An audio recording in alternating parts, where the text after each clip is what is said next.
জীবনের সঠিক পথে চলার জন্য এমন একজন গুরুর প্রয়োজন যিনি আপনাকে সঠিক পথে চালনা করতে পারবেন। শুধুমাত্র কঠোর পরিশ্রম করলে হয় না, জানতে হয় কিভাবে সেই পরিশ্রমকে কাজে লাগাতে হয়।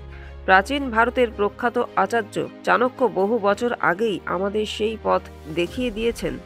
নীতিশাস্ত্র গ্রন্থে চাণক্য এমন কিছু পরামর্শ দিয়ে গেছেন যা আজও আমাদের জীবনে সমানভাবে কার্যকরী।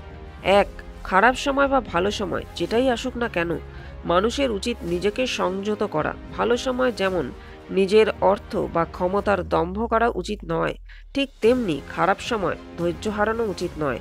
খারাপ সময় এলে যদি কোনো মানুষ ভেঙে পড়েন, তাহলে কখনোই তিনি ভালো সময় আনতে পারবেন না নিজের জীবনে।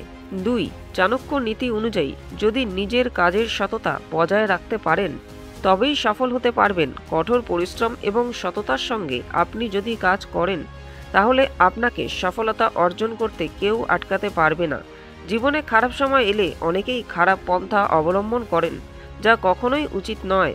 তিন, ব্যবহার মানুষের সবথেকে বড় পরিচয়, তাই কখনোই খারাপ ব্যবহার করা উচিত নয়। জীবনে সফলতা আসুক বা ব্যর্থতা, নিজের কথার ওপর নিয়ন্ত্রণ রাখা ভীষণ জরুরি। আত্মদম্ভে লীন হয়ে যেমন কাউকে অপমান করা উচিত নয়, তেমনি খারাপ সময়ে মাথা ঠান্ডা রেখে কথা বলা উচিত।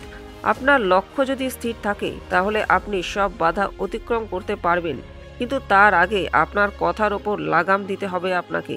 চার, যে সমস্ত ব্যক্তি নিজের দায়িত্ব সঠিক সময় পালন করেন, সেই ব্যক্তিরা কখনোই ব্যর্থতার সম্মুখীন হন না।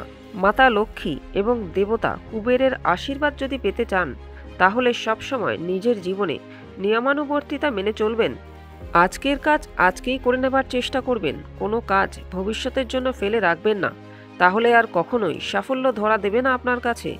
আজ থেকে কয়েক হাজার বছর আগে বলে যাওয়া চাণক্যর এই নীতিগুলি যদি আপনি মানতে পারেন, তাহলে আপনি সহজেই নিজের জীবনে আনতে পারবেন সাফল্য। চাণক্য নীতি শুধু আজ নয়, ভবিষ্যতেও মানুষের কাছে সমানভাবে গ্রহণযোগ্য হবে।